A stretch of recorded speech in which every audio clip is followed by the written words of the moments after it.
This is a Rough Tiger production.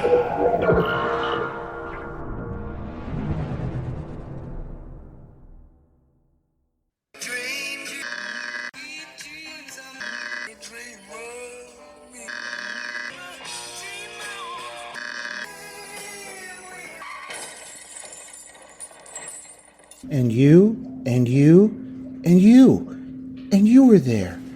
Some of it wasn't very nice, but most of it was beautiful. Greetings.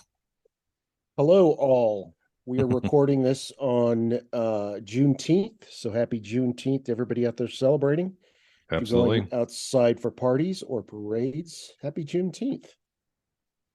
And Yes, welcome to indeed. Dream Idiots. Juneteenth is a I guess we shouldn't be quote unquote working on a national holiday. Very important date. If you don't know who Opal Lee is and her involvement in making sure Juneteenth turned into a national holiday, look up Opal Lee and read about her. She's super cool. Yes, my name is Morris. The fellow across from me is Bryan, and each week we come to you with stories basically for us, and if you're so inclined, you. So thanks for being here. Bryan, you said you had a few updates for us on various things. Couple small things. Thanks for for listening and rating and subscribing and sharing and doing all those things.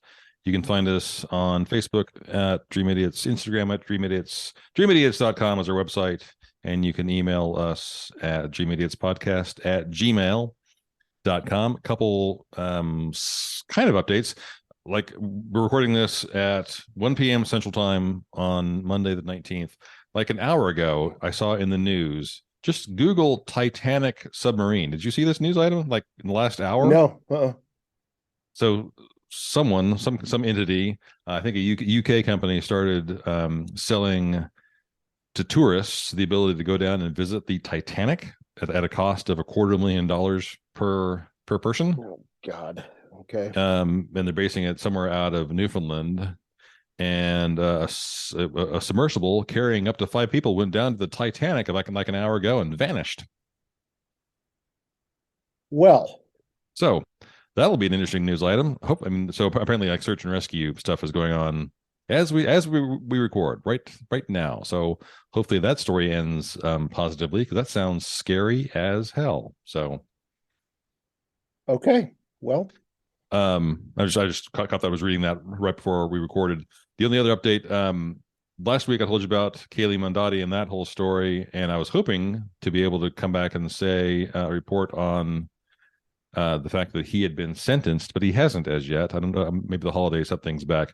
There allegedly that is happening this week, so we'll have an update on Mark Howerton and his sentencing, because he's up to be sentenced for between 2 and 20 years. Hopefully it's on the high end of that range. If you would listen to last week's story. okay, yeah. So hopefully by next time we'll have an update for that. I've only got one update, unless you have some more. Do you have some more? Nope, that's it. Go ahead. We took our dog, our new Great Dane puppy, to the vet, and the vet surmised that what we have is a Great Dane mix, a Great Dane with a Louisiana Catahoula leopard dog. Wow. Which is pretty cool. So we got the little doggy DNA kit, and I know that many of you are interested in dogs, so I'll let you know what we have. But we think we've got a little. So I've been speaking to her with a Cajun accent with a German lilt to it. She loves etouffee for some. She does. She's got the right ta-ta and the right ho-ho. But yeah, that kind of explain. And then I went online and looked up Great Dane Catahoula mixes. It's like, oh, there she is. Okay, yep. Okay, I see it now. So that's what our Cara dog is up to with her genealogy. Anyway. So and Catahoula is much more likely to be like a herding dog. I mean, are Great Danes herders? No, they were bred for security. Okay. Yeah. Yep. So there you have it. Yep.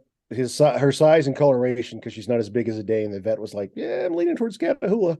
Right. And he was kind of checking her joints and stuff, and she was great. And then he did something she didn't like. He just like, "Arr," and that vet went from like bent over to 180 degrees, just like that, just bam. So we sent off her doggy DNA kit, so we'll see what it comes back with. That's cool. Yeah. All right, it is episode 71. which means you get to go first, Brian. What you got for us this week? All right, doing a little history, kind of medical history this week. We're talking about a guy named Robert Liston. Robert's born 28th of October, 1794. He's born in the manse of Ecclesmachen. I'm sure I'm not saying that correctly. He's in the West Lothian area, just west of Edinburgh in Scotland. His grandfather was also named Robert Liston, and his grandfather was moderator of the General Assembly of the Church of Scotland. Because Jesus. So Robert, our Robert is educated both from his father. He goes to an Abercorn village school. He started studying medicine at Edinburgh Medical School starting in 1808 when he is perhaps as young as 14, maybe 15 years old. 1810, he becomes assistant to his tutor, a guy named Dr. John Barclay. In 1816, he goes to London for a year to train under a guy named William Blizzard, who returns to Edinburgh, starts teaching anatomy alongside a man named James Syme. And then for a time, he lives at 95 Princes Street, which is an immaculate home, which you can look up online. Apparently, it faces straight into the front of Edinburgh Castle.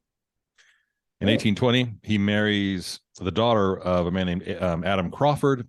Crawford is a wine merchant in Leith, and by 1818, he's become house surgeon for the Royal Infirmary of Edinburgh. And he's dismissed from this job due to disagreements with Bell. This facility is run by Dr. George Bell. He's not reinstated until 1827. In 1828, he's promoted to operating surgeon. And I use the term surgeon very broadly, but this is just some context. He kind of bounced around a little bit.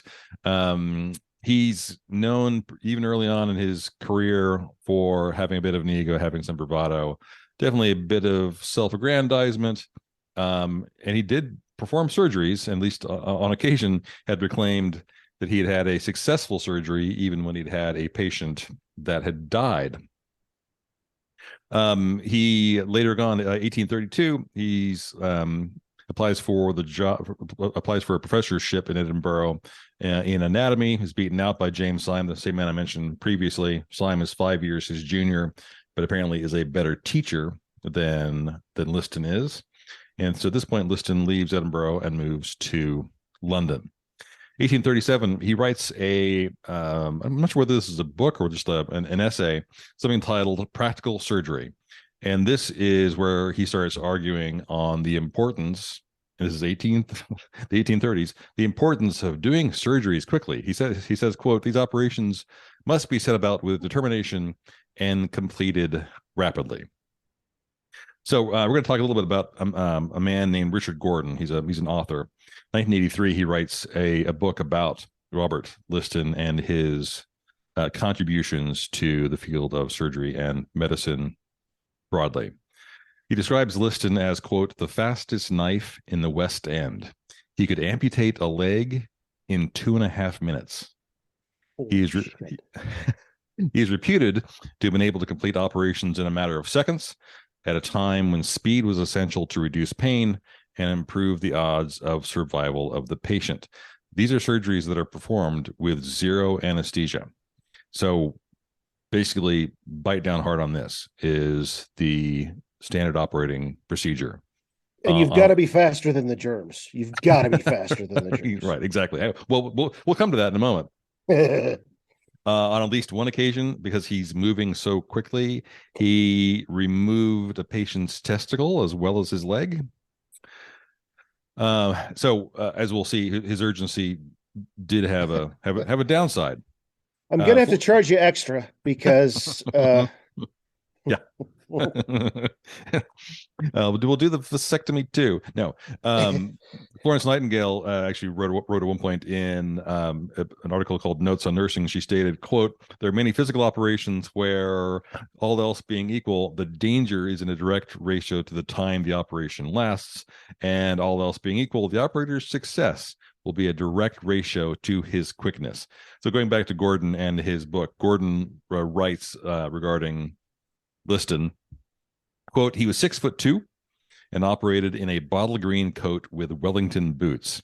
He sprung across the blood-stained boards upon his swooning, sweating, strapped-down patient like a duelist, calling, "Tie me, gentlemen, tie me," to students craning with pocket watches from the iron-railinged galleries. He had spectators when he did his surgery. Everyone swore that the first flash of his knife was followed so swiftly by the rasp of saw on bone that sight and sound seemed simultaneous. To free both hands, he would clasp the bloody knife between his teeth, unquote. So this feels this feels like Herman Melville. This is a really sort of impressive caricature of this person.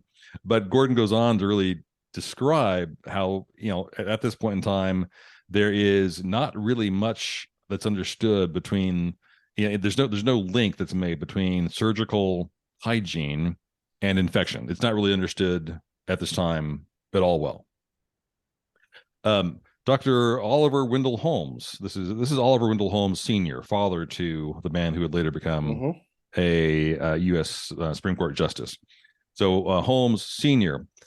Gives a talk February of 1843, and he starts making suggestions about how to improve hygiene in order to reduce problems with infection and mortality in obstetrics. And this apparently, I judge this talk must have been done in Philadelphia, because apparently obstetricians in Philly were outraged. Maybe that's just because they're from Philly, because Philly is always outraged. But, quote, in these days, surgeons operated in blood-stiffened frock coats. The stiffer the coat, the prouder the busy surgeon. Pus was as inseparable from surgery as blood, and cleanliness was next to prudishness. Gordon goes on to quote another doctor named Sir Frederick Trevis on that era, and Trevis said, quote, "There was no object in being clean. Indeed, cleanliness was out of place. It was considered to be finicky and affected. An executioner might as well manicure his nails before chopping off a head." So the connection between, this connection is slowly being made. There is a Hungarian doctor working in Switzerland, in Vienna, named Ignaz Philipp Semmelweis, who starts advocating some of these new practices.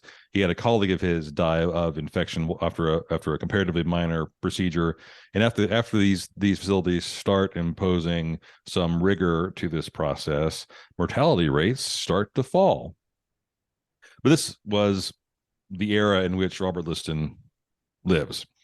Gordon goes on to state that Liston was, quote, "an abrupt, abrasive, argumentative man, unfailingly charitable to the poor and tender to the sick, but was vilely unpopular to his fellow surgeons at the Edinburgh Royal Infirmary.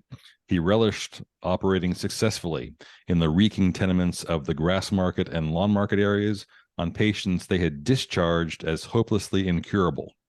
They conspired, his colleagues conspired to bar him from the wards, banished him south, where he became professor of surgery at University College Hospital in London later on."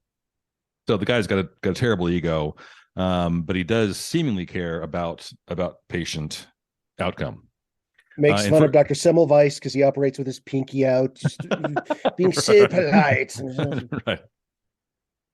So in further writings on Liston, Liston is portrayed as, he's argumentative and confrontational, but he has strong character, he has strong ethics, and one situation where his confrontational style comes to the forefront. He confronts a medical colleague, a man named Robert Knox, over the treatment of a young woman. This woman's name is Mary Patterson. Mary Patterson, in very, very short order, would be murdered, and Liston is convinced that Knox was somehow complicit in the murder. She was spotted in Knox's offices within hours of her death, 4 to 6 hours of her death. But then her body is somehow returned to Knox's facility a few hours later. She is kept in whiskey for 3 months before she is dissected, and then she's placed on what Liston would basically describe as voyeuristic display And Liston's response to this was documented in a letter from Liston. According to Liston, he saw Mary Patterson's body in Knox's rooms and immediately suspected foul play. He knocked Knox down after an altercation in front of his students. Liston assumed some students had slept with her when she was alive, and that they should dissect her body. The fact that they were going to dissect her body offended his sense of decency. So she was presumably on the margins of society. She had no family, had no money. Perhaps she was a prostitute. It's, details about who she was are very sketchy at best. But this was around the same time as the Burke and Hare murders, which is a if you've ever read Devil in the White City, is the story of H.H. Holmes. Yeah, okay. Yeah. So part of that storyline is the fact that during this era, if you wanted to advance medical science, having corpses in order to do medical testing and practice surgeries and those types of things, dead bodies, especially fresh dead bodies, had value. And so cemeteries were being robbed of bodies. And if you were completely immoral, you would happily, if you found a source that would pay you for a body, you'd happily go out and murder someone and just to deliver their body. So Holmes, H.H. Holmes in that book actively engaged in that practice. And Liston apparently thinks that Knox didn't commit the murder, but Knox is certainly complicit in this woman's death, because there she is, mere hours after her death, and then shortly thereafter is on display. So among Liston's firsts, obviously he's quite deft with the bone saw and the knife. Very, very late in his career, however, he's the man who performs the first public operation using modern anesthesia. He used ether in surgery in Europe in 1846. Prior to this, there was this notion of mesmerism, where you could kind of put someone into a trance, or hypnosis was kind of alleged. There's a doctor, I guess really a dentist, named William Morton, who first used, like 2 months prior to this surgery, Morton had used ether to help with the extraction of teeth.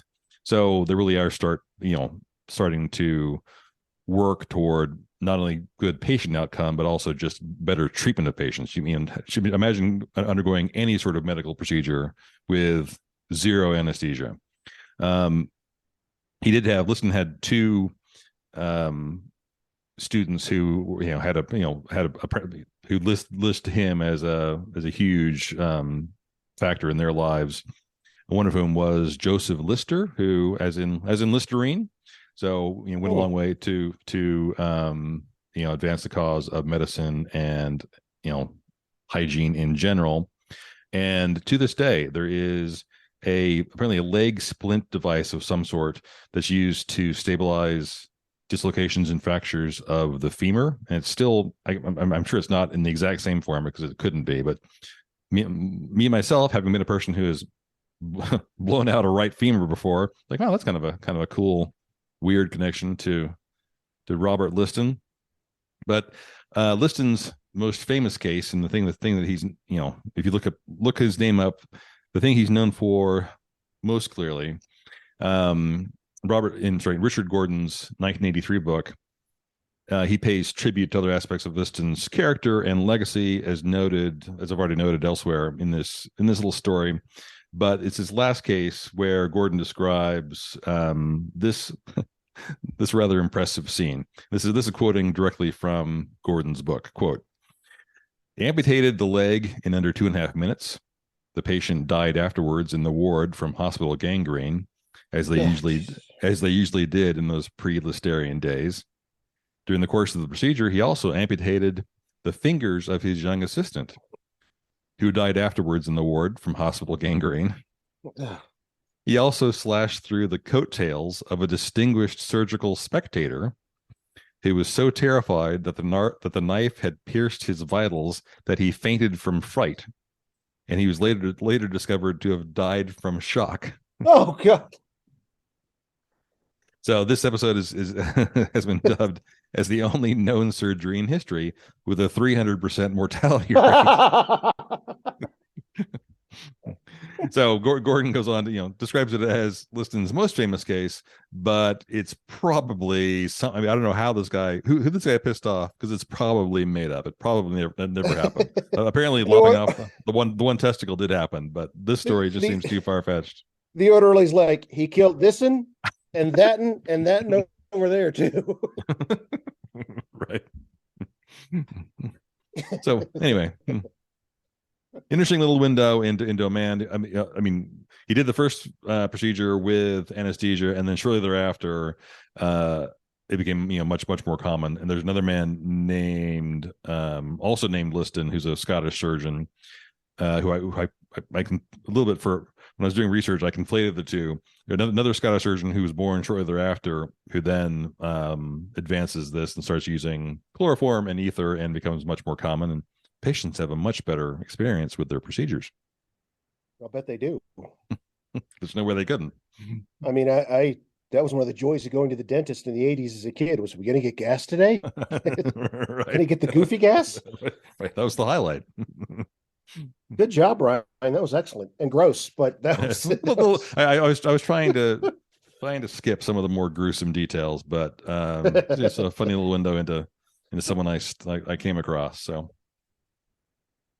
excellent.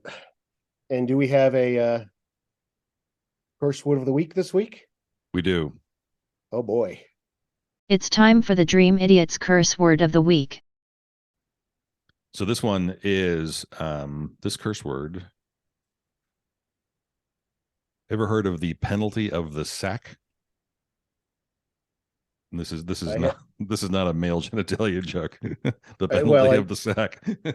coming on the heels of the vasectomy. Unrelated. No, I've not heard of the penalty of the sack. So in ancient Rome, the penalty of the sack was punishment for parricide. And so if I'm sure in ancient Rome was, I guess, must have been reasonably common, killing of a parent. So the penalty of the sack, your punishment was that you were sewn into a leather sack and tossed into the sea. And this is where I believe getting sacked or getting shit back from a job. This is the origin of that expression, getting sacked. But the emperor Hadrian adjusted the law and made it. This doesn't really make it that more sadistic. It just kind of makes it weirder. Hadrian adjusted it such that you weren't just sewn to a leather sack and thrown in the sea. Also in the bag, they would throw in a dog or a snake or a monkey or a cockerel or some other live, very unhappy animal that would presumably scratch or bite the hell out of you as you then drowned. But the punishment lasted, I mean, from ancient Rome up to at least the very, very early part of the 18th century, because 1715 in Germany, I judge are having a hard time sourcing animals, and so there was at least one man. There was at least one man in Germany who was sacked. He was sewn into a leather bag, but he was sacked with a picture of a snake, and sewn shut and thrown in. I'm not sure what body of a river or what body of water. Close enough. We want you to think very hard about this snake. Some administrator there, like, oh, God, there's just no snake. Picture of a snake? Close enough. Centipede? I mean, close enough. Of all the punishments, I mean, monkeys got to be the worst, right? I mean, because they got hands and they could hands and fangs. Yeah. They can do stuff. Yeah, probably. Yeah, an angry monkey with little chimp drowning with you. Yeah, no thanks. Oh, and they also give it amphetamines too before they throw it in there. Cooked up monkey. Yeah. The penalty of the sack, because they were so humane back in the day. Well, I will think twice before getting the sack at this point. Time for my story. All right. Ryan. So if I know you listened to it, but if the listeners partook of episode 70, you might recall that I briefly mentioned a man named Stanley Lavelle. If not, no matter, here's some of his story. Stanley Lavelle was a Cornell graduate and chemist who was recruited by Wild Bill Donovan to lead a very important part of the newly minted O.S.S. during World War II. This is from that book I mentioned, The Dirty Tricks Department by John Lyle. Quote, the various branches of the O.S.S. had been created to spy on the enemy, spread disinformation, and analyze the mountains of intelligence gathered abroad. But something was still missing. Donovan needed another branch, the most underhanded of them all, to destroy the enemy. He needed a branch that could equip an undercover agent with a fighting knife to slit a guard's throat, an incendiary device to set a building on fire, a camouflaged explosive to blow apart a locomotive's boiler, or a cyanide pill to kill themselves with before being captured alive. He needed a branch that could develop and deploy all the dirty tricks that were needed to win the greatest war in history. And he needed a scientist, a Professor Moriarty, in his words, to oversee it. And Stanley Lavelle was that scientist. At first, Lavelle was aghast at the idea of such a drastic role, but as the war progressed, his view changed. A Professor Moriarty, Lavelle said in an early meeting with Donovan, is as un-American as sin is unpopular at a revival meeting. Donovan told him to not be so goddamn naive. Lavelle became the director of the research and development branch of the O.S.S. And I think I mentioned in the last episode that Lavelle was the kind of guy that would have been absolutely horrified at the thought of dropping an atomic bomb to end World War II at the beginning of the war. But by the end of the war, if I read this book correctly, he would have been like, yes, we need to get this war over as quickly as possible. Some of the research of this department might seem almost a bit college prankish. One pair of scientists, for example, dedicated their time to humiliating the average Japanese soldier in the field of battle and to thus demoralize the army one man at a time.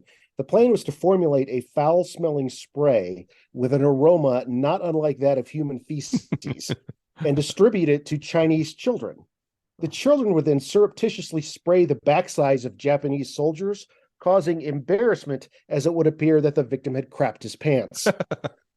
Now, Bryan, there are so many things that could go wrong with this plan, starting with the fact that children are your field agents.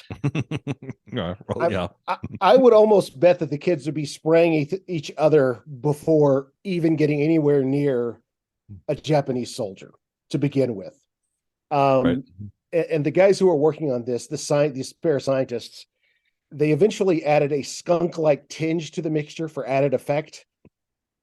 To my knowledge, this was never deployed in the field, but the pair smelled so horrible after a day of lab work, they could not sleep indoors. They stank themselves out of their own apartments, and they ended up sleeping in local parks at night because they just could not stand the way they smelled. New weapons could be combined with simple tactics for devastating effects. For example, a ruse that had proved successful for resistance groups involved an operative approaching an enemy tank, German tank, and simply knocking on the hatch door and calling out, Mel, German for mail call, right? Mel. And when the hatch started to open, the agent would drop down a couple of live grenades and then shut the hatch and walk off. And by the time they walked off, boom, you've killed a tank crew, you've disabled a tank, all in one fell swoop. Pretty simple idea. Right. So within the R&D branch, there was a special group whose task was solely weapons-based, and this group was called Division 19. And perhaps the most famous or infamous creation was that of something they called Aunt Jemima. Oh, no. Okay. Now, Aunt Jemima was a result of that need, as most inventions are, and this need was very specific and a very simple one. Harkening back to the phony mail call scheme, Lavelle said, quote, we need to sneak explosives into enemy territory. And what better way to do this but disguise the explosive as all-purpose baking flour? It was a simple enough recipe. An 80 to 20 mix of HMX, high melting explosive, and simple flour. Mixed with water, it became a usable dough that could be baked into biscuits, bread, or cookies. Now, the great thing about this product that was codenamed Aunt Jemima was that it was very resistant to accidental detonation. A field test on it saw 50 caliber incendiary bullets fail to set the explosive off. So you had to use time charges to make it work just right. So you wouldn't accidentally fire into it and blow things up. Right. So one O.S.S. agent thought of a simple plan where again, they would recruit a local child and they would lead a donkey laden with saddlebags into an enemy camp. Inside the saddlebags would be a bunch of innocent looking flour. After a while, the child would slip away into the night, and eventually the timed charges would go off in a huge explosion. This gambit was called the disappearing donkey. And I believe, Brian, that this was an interstitial from the old Rocky and Bullwinkle cartoon show. Hey, Rocky, watch this donkey disappear. Again, that trick never works. And then everyone is suddenly covered in blood and viscera. And Bullwinkle simply says, guess I'm going to need a new donkey. At one exploratory session of Aunt Jemima, in order to demonstrate its ordinary appearance, scientists actually passed a plate of cookies baked with the formula around. The room was full of attendees from the War Department. Chemist George, and this is a rough name, Kistakowski, ate them in front of everyone to show that you could actually eat this stuff. Mm. Most people who actually consumed the laboratory goodies just noticed it was kind of bland and had a grittiness to the texture. That was about it. They also held a well-attended demonstration at the Congressional Country Club where Lavelle and Wild Bill Donovan were present. John Jeffries, who was an officer in the R&D branch, he often handled the Aunt Jemima dough because you could take the dough and use it almost like C4, right? And plant a charge in it rather than just using the flour. He was asked by an Army Ordnance General if a plate of steel armor could be placed on top of the explosive to, quote, see what would happen. Not wanting to disappoint the Army General, Jeffries and Lavelle complied and moved the audience just a little further back from the explosion grounds. Well, upon detonation, the detonation was successful. The steel plate blew up in spectacular fashion, one large piece sailing through the air over Wild Bill's head before embedding itself in a tree trunk. Had the plate been a couple of feet lower, it would have decapitated Wild Bill rather neatly. Another metal shard crashed the windshield of General George Marshall's empty car, bisecting the front bench, turning it into bucket seats. Fortunately, there was no one in it. Lavelle was, quote, horrified, but Wild Bill Donovan merely asked, well, what's next on the program? Now, Brian, if you've ever known a tinkerer or been one yourself, you can picture their workbench. I don't know if you ever saw our garage over at my house growing up, but as a kid, I recall my father's workbench in the garage. To me, it was a mess of parts and tools scattered with no rhyme or reason. But to my father, it was organized by project. He might have a carburetor here, a headlight over here, attendant tools everywhere. And he knew where every part was and what he had to do next. But to me, it looked like just a mess.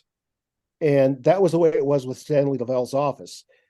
He finally grew tired of all of the various versions of Aunt Jemima. Hundreds of pounds of the material worth were stacked around his office. Oh, nice. So that sounds he called one of the project scientists. He said, hey, I need you guys to come over here and bring a couple wagons and haul this stuff off. It's getting in the way. And these are all the various, prototypes of it. It might go boom. So get it out. And the scientist on the other end said, hey, no, that's the great thing about it. You can simply flush it down the toilet.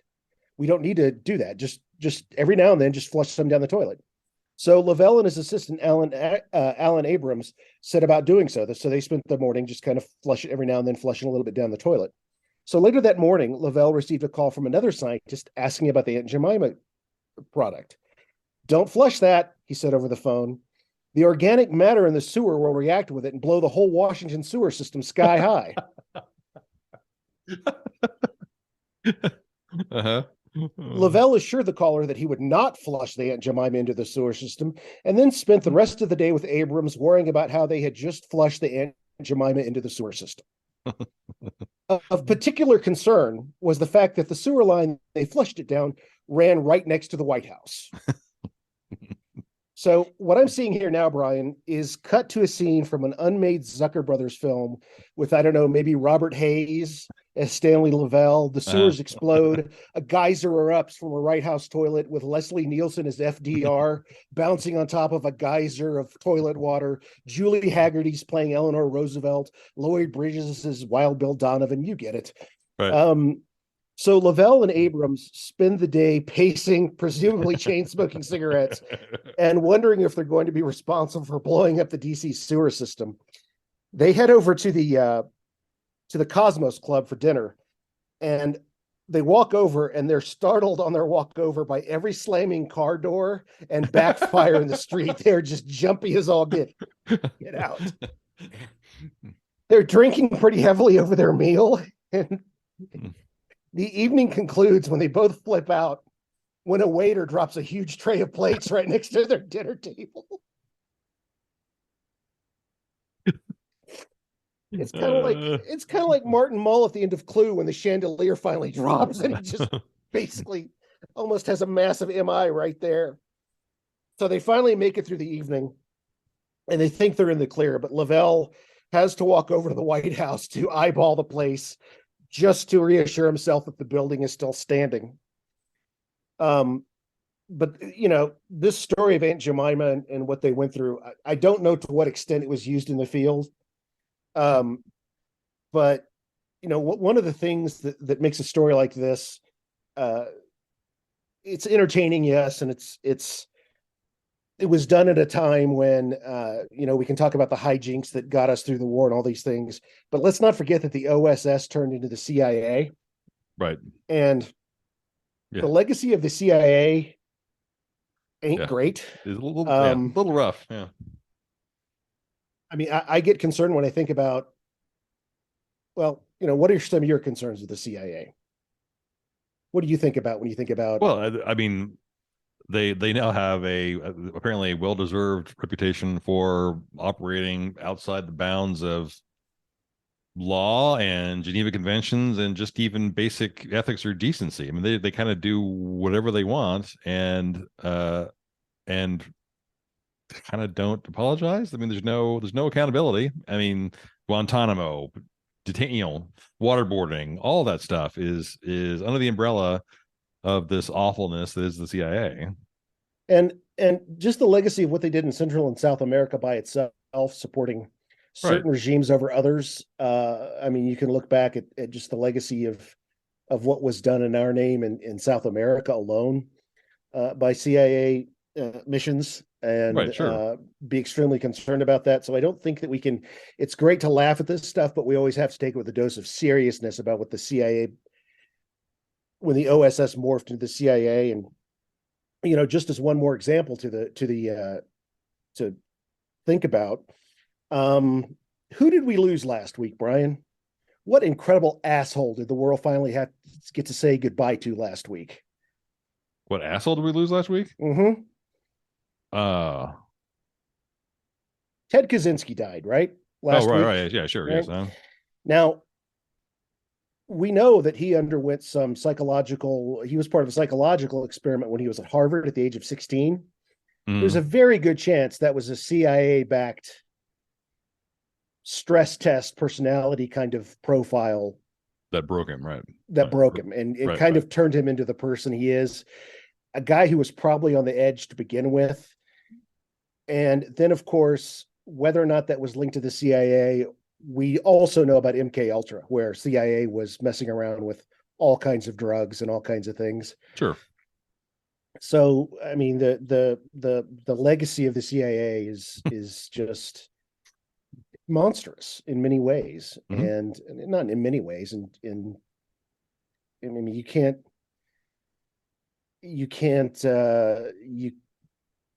look at the 20th century and not acknowledge the way that the globe was shaped by the CIA. You just can't. Right. And, if it had been splintered to the winds as Kennedy wanted to do in the early 60s, how would South America look? How would it be different? How would Central America look? How would it be different? Something to think about when we look at the legacy of what the O.S.S. became. Nonetheless, it is filled with stories such as this of, men like Stanley Lavelle, who went in with a very ambiguous question about the morality of how they were behaving and winning a war that was, as John Lyle puts it, the greatest war in history. And then what came after, right? Once a lot of the people who were fighting it realized that the next enemy would be the Soviet Union, because we always have to have an enemy to fight. Right. The sources for this piece were John Lyle's book from 2023, the same as last episode, The Dirty Tricks Department, Stanley Lavelle, the O.S.S., and the masterminds of World War II secret warfare from St. Martin's Press in New York, and Wikipedia for a couple of basic information, and my vague memories of Rocky and Bullwinkle, Abraham's, the Zucker Brothers movies, and other pop culture nonsense. Not Nice. that Rocky and Bullwinkle are nonsense. That's one of the great products of mid-century America. But anyway, Nice, very cool. Yeah, the Disappearing Donkey Act. Gotta love it. Yes, somewhere I dimly recall some story about how in World War II they also did some research, but quickly dismissed using, I think, dogs as basically grenade delivery devices.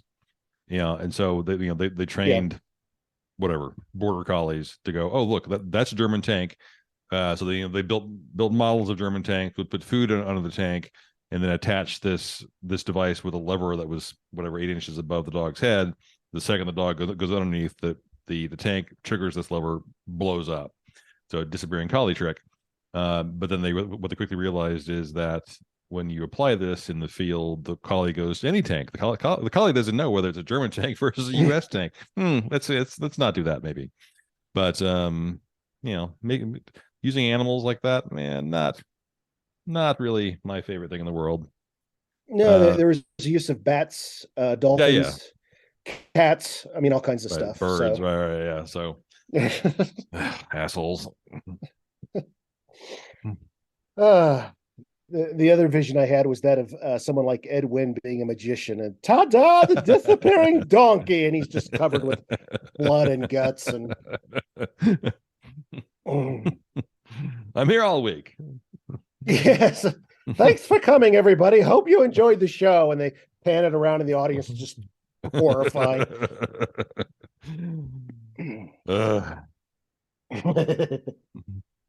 All right. All right. Well, thanks for listening, everyone. We appreciate it. That's another one in the books. If you like this nonsense, please like and share and subscribe.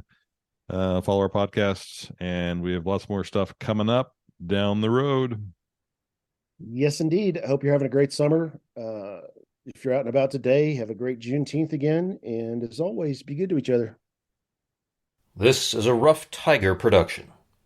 Bong bong, Brian. Bong bong? Bong bong. Bong bong. Good.